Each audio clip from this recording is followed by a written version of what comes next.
It's Q&A day here on the Lessons of the Lashpreneur, and today's Q comes from listener Sandra. And Sandra asks, can I use Facebook as my link on SEO? I don't have a website, but I can link a booking app to Facebook. Can Facebook alone be enough?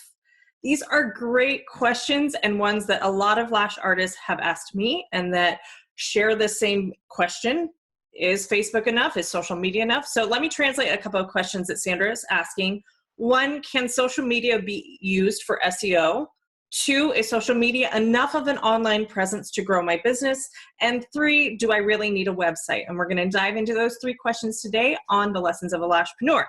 But first, allow me to introduce myself. My name is Tara Walsh. I'm a licensed esthetician, master lash artist, and a business coach, consultant, and marketing strategist for lash artists just like you. I coach lash artists from all over the world on how to start, build, and grow a thriving lash business on their own terms. I share bite-sized knowledge nuggets for you to start taking your business and your life to the next level, and I offer valuable insights and strategies to take you from overlooked to fully booked. This is the Lessons of the Lashpreneur, episode 25. Welcome back, guys. It is another Wednesday here at Lashpreneur HQ, and we are diving into Q&A. I do see questions that get asked both in podcasts, both in YouTube and both on Facebook where this show goes. So if you have a question, feel free to leave it in the comments, or you can go to thelashpreneur.com/coffee chat and ask me what is the biggest question you have about running a lash business so that you can be featured on our next Q&A day. So let me go into Sandra's question, and actually I want to start with the frame of reference of what does a client do to find out more information? Why would you need an online presence? What do clients do to research us, to book an appointment with us? Do you really need an online presence? Here's the thing, today we live in a digital era. Whether you like it or not, you must have an online presence. Now, most lash artists take the approach of social media. They keep hearing how amazing social media is for businesses and especially our lash industry. And so they think if they just kind of post on there haphazardly and, post before and after photos or photos of their work, and they think they hashtag the crap out of it, that is going to start driving a bunch of traffic into their business, but they don't really see the results. And so they aren't consistent with it, or they don't know how to utilize the platforms for business purposes. It's not the same as posting pictures of your food or your cats. Like people use it for personal use. There is actually a strategy behind using social media to drive traffic into your business. And we'll get into kind of the overview of that today. So I took the approach of Sandra's question and I looked at it from a client perspective. Okay, and I think so often we as lash artists who know a lot about lashes and as business owners, which we may or may not know a lot about business, we often forget what the client sees and what the client's experience is with us online. So what did I do first? I Googled Sandra. Now, out of Sandra's protection, because I don't know if she wants me to divulge personal information, I used her first and last name. I'm not going to share it here. She's just going to be known as Sandra. I also Googled her city, which again, I'm not going to share for protecting her, but I Googled her first and last name and her city. Now, she already said she doesn't have a website. So what does come up for Sandra when I Google her first and last name and her city? I'm taking this as the approach of I have just become aware that Sandra does lashes and I want to know more about the lashes that Sandra does. Maybe my friend gave me her business card, or maybe she boosted a post and it showed up in my feed and I'm trying to figure out more about her. So I started off with a simple Google search, which happens to be what most clients do if they're starting to research someone, or if they go to social media and do what would be similar to a Google search, but just searching hashtags. So guess what popped up when I Google searched Sandra's first, last name, and her city? The only reputable searches, aside from these random websites that compiled a bunch of hashtags, which I'm assuming were linked to Sandra's Instagram pages or her Facebook pages where she used hashtag, none of which I had heard from. So I don't know what these websites are, so I'm not likely to click on them, were Facebook, Instagram, and Twitter. But here's the kicker. Only one of those was actually Sandra and her business. And that one was Instagram, not Facebook. The Facebook one was somebody else's Instagram page, or it gave me a list of all the Sandras with her first and last name. There was quite a few of them, and it didn't tell me which one was her, and they were all personal profiles. So if I'm a client, I'm like, I don't really know if I have the right Sandra, so I'm just going to add lashes because I know Sandra does lashes. So I'm going to Google search Sandra's first and last name. and lashes and her city. This time, Facebook and Instagram win again, but this time other lash artists started to show up, and they weren't Sandra. But Sandra's personal Facebook page did show up. And when I clicked on it, it said she was employed at Self-Employed, and then it did have either a link or where she worked from there. But if I'm a client, I don't know if I want to go down somebody's personal Facebook page. And as an artist or a business owner, do you want your client's first impression of you, your personal Facebook page? Really think about that. The photos of you duck facing at the club may not be the first impression you want to give a potential client who wants to pay premium pricing, right? So if I've just heard of Sandra from a friend of mine and I'm trying to do my research, I want to know, what's she all about? What kind of lashes does she do? What are lashes? Why is everybody getting them? What makes them so popular? Why are they so amazing according to everybody in social media or my friends? What kind of vibe does she put off? What's her environment like? What does her studio or salon look like? Is she a big business or is she a small business? Does she do like Kardashian style lashes or drag queen lashes, or does she do something subtle and natural? Depending on what I'm looking for, that's information that I'd like to know. Or do they look too over the top, or are they too subtle for me to want to pay that kind of price? What does she charge? What kind of services does she offer? This is all kind of the research and typical information that a client would want to know when they're in the research phase of trying to find a lash artist, and especially if they have a name or a business name that they're trying to specifically research. So I'm either left going on a wild goose chase of Google or trying to find out which Sandra is the right Sandra, because she doesn't have a website that lets me know, hey, this is where you should be looking because this is the right information about Sandra and her business. I'm trying to either decipher a bunch of personal profiles and trying to find business information, or I'm left going to Instagram. So I'm going to go to Instagram because that seems like the right Sandra that I'm trying to find more information on. So here's what Sandra's Instagram tells me. And Sandra, if you're watching, what you have on your Instagram page is so very common. And it's what I see a lot of lash artists who don't know how to use the platform properly on there. It says that she's home-based, which is fine. She is certified in lashes. Great. She does classic volume and Bordeaux mega volume. Now, there's two different types of clients, right? There's ones that have had lashes and ones that have not had lashes that are researching you. Both of those probably have zero idea what Bordeaux mega volume is. In fact, most lash artists probably aren't aware of what that is because it is a newer style that is just kind of becoming more popular. And it's basically the caterpillar blocks out the sun kind of lashes. I also may not even know the difference between classic and volume. Even current lash clients of yours may not fully understand if you haven't done a good job of educating them on the difference. So if you're just listing that you do those styles of lashes, it's bringing up more questions than it's answering. She also does lash lifts and tints. I may or may not know what that is. Brow shaping. Okay, so I'm thinking maybe that's waxing. And then she also does facial waxing. So now I'm confused if brow shaping is really waxing because brows are on your face, but I don't know. That's what's listed there. And then it also has her city, which is great because if you are home-based, I do not recommend you putting your personal home address out online. So I like that she at least had her city, and then that I can call or email her. So at this point, I think I found the right lash artist. Not 100% sure, but by powers of deduction, me as the client, I'm like, okay, I think this is the right person. But how do I find out more information? Am I supposed to click on every single post and try and read your captions to piece together enough information about you that I get a feel for what you offer, what lashes are, the style of lashes you do, what your ambiance is, what you stand for, what makes you unique compared to your competition, your price point? Or if I have questions, am I supposed to call you? But what if it's late at night or early in the morning and I really want to get this done and booked so that I can move on with my life? Am I supposed to wait till you respond? Here's the thing, also happens quite frequently with lash artists. Her last post was 2 weeks ago. So as a client, I'm looking at that going, well, I'm not going to message her through Instagram because it doesn't even look like she's on Instagram, and I don't even know when she's going to come back. She doesn't seem to be on the app very often. So if I have nowhere to go to find out more information and I'm only left to call or text her, that's a pretty heavy commitment for just getting to know you, for just starting my research. Most people don't get your information and then want to book an appointment immediately. They start to do research. So, okay, let's say I take the approach of calling, and let's say you happen to answer when I called, because if you don't answer when I call, I'm not likely to wait around for you to call me back. I may leave a message, but if you don't call me back right away, I'm already moving on to research more people. what do you think my first question as an uneducated and uninformed client about eyelash extension services is going to be? Ding, ding, ding.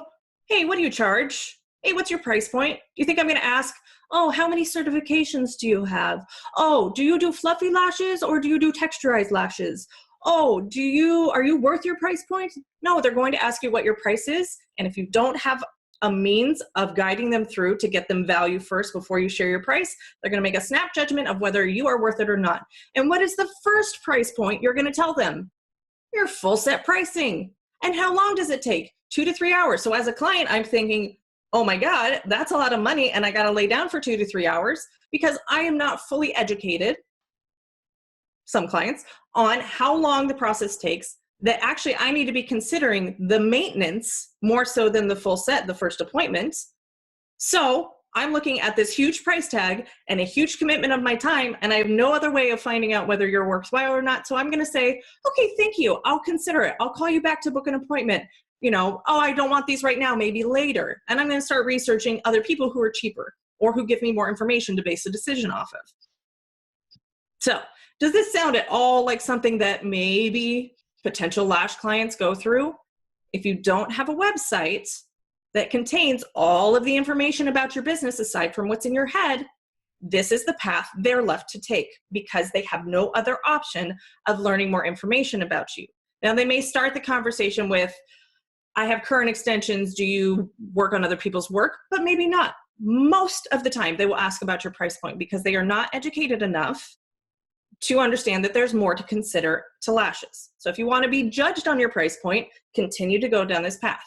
And you better be cheaper than the competition that has websites, that has information, that's posting consistently, okay?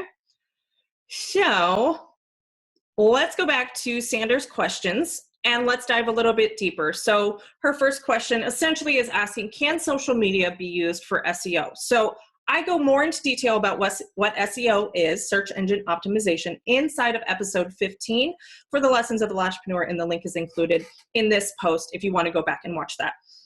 And whether it's really something that you should be heavily focused on. Now, search engine optimization has changed a lot over the last few years. It used to be that you could just spam the keyword you wanted to show up for in a search engine, put that all over your website, saturate your website, your photos, your alt tags, your meta descriptions. I know, sounds overwhelming already. And the person who had the most amount of that keyword on their website ranked higher in the search engine. Now, Google realizes that was actually kind of a spammy way to evaluate websites. And so it's gotten a lot more complicated and a lot more involved. There's actually an algorithm involved in SEO and Google searches. Oh, yay, algorithms. We all love the algorithm, right? So there are a lot of different factors that now go into it to make sure that the relevant websites are showing up for a keyword search. Say eyelash extensions in San Diego. It's no longer the person that has that word the most on their website. There's actually more complex searches that I'm not going to get into today, but basically the Google bot or whatever searches your website is super smart now, and it can tell what's relevant. It can tell how comprehensive the information is. It can tell how up to date it is, how current it is, what kind of links there is, the speed of the site, whether it's mobile optimized, a whole lot of complicated SEO stuff, right? So you don't have to focus heavily on SEO in order to show up in Google.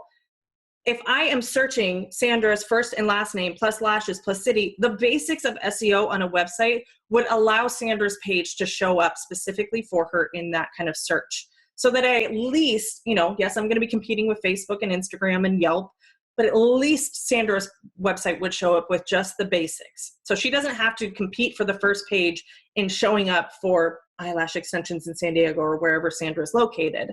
But she does need the basics of SEO to make sure that her site is Googleable, which means that Google will show your site for certain searches if it thinks that that's the information I'm looking for. And as a potential client, if I'm Google searching her specific name plus lashes plus her city, the odds of any other website being more relevant than Sandra's is very, very slim, even with the basics of SEO. So as a side note, my preferred website platform, especially because it makes SEO, like the basics of SEO, super simple, is Wix, Wix.com. They have something called their Wix SEO Whiz, and it takes you step by step of how to make sure that your SEO basics are there, that your site is Googleable. It couldn't be more simple. I don't think I can make it more simple than Wix does. So that's why I love and recommend Wix as the website platform you should use to host your website and to build your website. So that's a roundabout way of answering Sandra's question. No, Facebook alone is not a viable source for SEO purposes. The link that you have on your Facebook page can link to pretty much anywhere, but either your website, or they do have the option to say book now or call now. But that is a huge step from somebody randomly happening to find your Facebook page, right? Organic reach is not very much. So they would have had to be very roundabout way of getting to your Facebook page and then asking for the sale or only sending them to your booking website. So that kind of takes me to, is social media enough of an online presence to grow your lash business? Like if all you have was Facebook or Instagram or the combination of the two, is that enough? Now, they've changed the algorithm, right? We all are kind of aware that the algorithm is evolving and changing, but they changed the algorithm recently to minimize the organic reach for business profiles. So what this means that is if you have a business page, which is separate than your personal account, if it's a business page, your organic reach is in the toilet, which means you can post, you can have thousands of followers, and yet nobody sees your post. Here's why. Let's talk about this a little bit deeper, and I do go into algorithm talk, I believe in episode 1 or 2 of Lessons of a Lashpreneur, but let's talk about the purpose of social media from Facebook, Instagram's perspective. Not us as the user, but their perspective. The purpose of their business, which is social media, is to make money. How do they make money? Through advertising. Yes, they actually don't make money by you posting. They don't. They don't make money by you creating an account. They make money by exposing users to advertising, because advertisers, businesses, pay to get in front of you. There is no other marketing on the face of this earth like social media marketing. There is no other apps, interactions, billboards, anything that is as effective as social media marketing, because people are on social media all the time and they're on there multiple times a day. And it's where they go for social. It's where they go to learn things. It's where they go watch cat videos. It's where they go to interact with people from yesteryear. It's where they go to build new relationships. It's where they go to have extensive community. Everything is online now. And these platforms have the most brilliant business minds and the smartest, most intelligent developers all creating our entire ecosystem now as a world. It can be scary, sure, but you can also use that to your advantage. They know how effective getting in front of your target audience on their platform is, and they want to make you pay. No longer are the days of getting free reach. For those of you that are up in arms that Facebook took away the ability for you to post about your services in the marketplace, which has kind of been the most recent change where free marketing was happening, right? You can go into marketplace, you can post that you're a lash artist and you offer eyelash extensions, and your local area would be engaging on marketplace, and people would find out about you and book an appointment. I saw lash artists all over the place get so upset that this was no longer a free option for them, when in reality, you should be thanking your lucky stars that you had any free advertising, right? Facebook is smart, they are savvy, and they also own Instagram, which means I have zero doubt in my mind that Instagram will go the way of Facebook in organic reach for businesses, which means that your ability to post and even get in front of the people who have raised their hand and said, yes, I want to follow and I want to learn more and I want to see your posts in my feed, you now have to pay to play to get in front of them. And I recommend that you do, because even if you have to pay the $5 a day as a minimum to get your post or your information or your business in front of potential customers, if done properly, and if you have a website, can be a hugely effective way of not only growing your reach, but getting clients into your business. It's hugely beneficial, but that's not Sandra's question. Here's the thing, you do not own social media. They will, and they can, change the game at any time. Now, I don't think we have to worry about Facebook and Instagram going away, right? We don't have to worry about their businesses bankrupting and all of a sudden we have no way to get in front of our customers. I think they're pretty secure, but they can and they will change the algorithm and change how businesses are allowed to show up on their app based on what benefits them. Sorry, newsflash, they don't care about you. especially as a small potatoes Lash business owner. Your $5 a day or even $50 for a campaign is nothing compared to when the big players in advertising are going to get involved as soon as they realize how effective it is. The Nikes of the world, the Coca-Colas, that's who you're going to start competing with for ad dollars. It is the Wild West right now before ad spend starts going crazy high for you to get involved in it now and learn the system now, so as it evolves, you're staying on top of it. Organic reach, if you just keep posting, and Sandra, I saw you posting consistently on Facebook, and I could see that you only got a few likes, which was great. I actually was impressed with how many likes you were getting based on your follower count on Facebook, but that's still, I don't think you were getting bookings off of that, right? And especially because your captions weren't engaging to get people to interact with it or to lead them to take an action. You were also, it looked like you were either sharing from Instagram to Facebook the exact same caption because there was a lot of hashtags, and you don't want to use hashtags on Facebook. You also want to post in Facebook instead of just sharing from one platform to the other. Don't ask me why they don't play nice together, but they don't. So you don't own social media. They can and will change it at any time to benefit them, which comes at the cost of you as a business owner. So Instagram right now has a little more favorable organic reach, but mark my words, not too distant future, Instagram business profiles will have zero organic reach as well. And how they might do that, even just me not being one of the head gurus involved in Facebook or social media, I'm thinking if they made personal profiles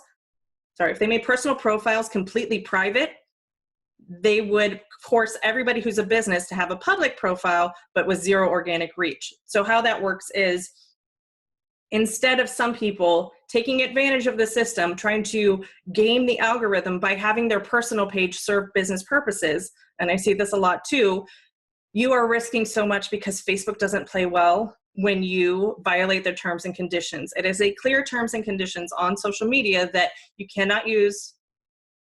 Does not apply to Instagram currently, but Facebook, you cannot use a personal account for business purposes. And if they find you, and they have their algorithms and their ways of doing that, they will delete your account. No questions asked. You have nobody to call to get it back up and apologize and say you'll play nice. They will just straight up delete it and say, bye-bye, you didn't play by our rules. You do not own social media. So what are Facebook and Instagram used for? They're great tools for building a relationship with your audience, for starting the conversation, for introducing yourself and your business and your services. It is not where you close the sale. You do not own social media. They are not a consistent way to communicate with current or potential clients. Again, the algorithm is limiting how many people are seeing your posts. They are not for creating, or they are for building a relationship and creating demand for what you offer. But your website is where clients convert off of their phones and into your business. So that leads us to Sandra's final question. Do I really need a website? Yes, 1000% you need a website. Your social media should drive traffic to your website, and then your website should work to convert the right types of clients offline and into your business. So your websites, there's a lot that can go into it, but having a pretty website is not enough. It doesn't have to be expensive. You don't have to hire, $3,000 worth of developers to create you a custom website. That's not the type of website that can convert clients off of the website, but you don't need to spend that.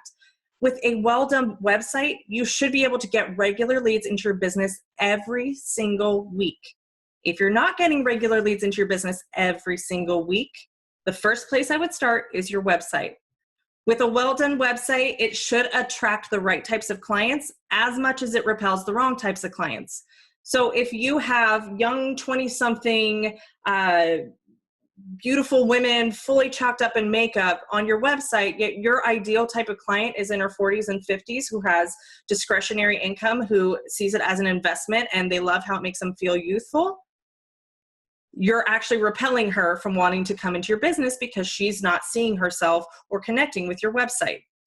With a well-done website, your potential customers should be able to easily find the information they're looking for and easily navigate through your website so that you build trust and authority as somebody who is an expert and who's going to rock out a killer set of lashes. If your website is cluttered, if it's all text and policies and obey my rules, or if it's all about you, you're going to lose clients all the time. If I show up to your website and it's a big old picture of you and talking about how you were lost before you found lashes and you just love making women feel beautiful, I, as a potential client, am not connecting with you because I have no idea who you are and I don't care. I actually care more about me than I care about, how you were captain of the cheer squad in high school, right? You have to build a website with your ideal client in mind, not what you think is cool or hip or happening with a website. A website is the difference between an amateur and a professional. If your competition has a website, no matter how cheap you are compared to them, they're going to win out every time. They're taking clients away from you every single day. So 1000% you do need a website. So to wrap up our A to Sandra's Q, SEO is beneficial for giving your website an online presence, but you need a website first to do that. Social media alone is not enough to generate consistent leads into your business, nor does it give your business the stability for long-term growth and sustainability. And a well-done website is a game changer for getting new leads and clients into your business, and you are leaving money on the table if you do not have a website. So if you want more clients and you know your website is not doing its job, or even worse, you don't even have one, it doesn't take thousands of dollars to make a functional Lash Biz website, and you don't even have to be super tech savvy to get one set up and published right away. If you can access a web browser, which I'm assuming most of you have if you're listening to this, then you can create and maintain your own website.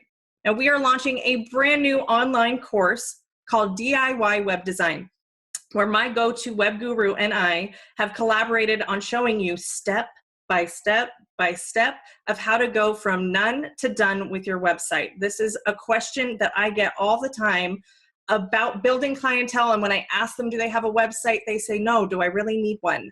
This is why I've created this program, because you have to start with a website first before I can teach you anything else or start to grow your social media pages. Just growing your social media pages without a way to convert clients off is like pouring water in a leaky bucket. It's just a waste of time and energy. It couldn't be easier or simpler for even the most self-proclaimed non-techie website, non-techie lash artists, for us to show you click by click the process of getting a Wix website built, designed, and published. The course is specifically designed for our lash industry needs. A lot of web developers will make it super complicated. We'll say, oh, you need tons of SEO maintenance. Here's my monthly charge on making sure your SEO is going to get you showing up on the first page of Google. Or I can build you a beautiful website, but it's not functional for what lash artists actually need. There's a lot of fluff out there. It can be super complicated, super pricey, but very pretty if you hire an expensive web developer that you have to continue to pay them to maintain, or you can learn how to build it, edit it, update it, and maintain it for your own for less than most of you charge for a full set of lashes. Head on over to thelashpreneur.com/DIY to learn more, or to get your name on the priority list for when we release this course in just a few days. Happy website building. We'll talk soon. Have a good one.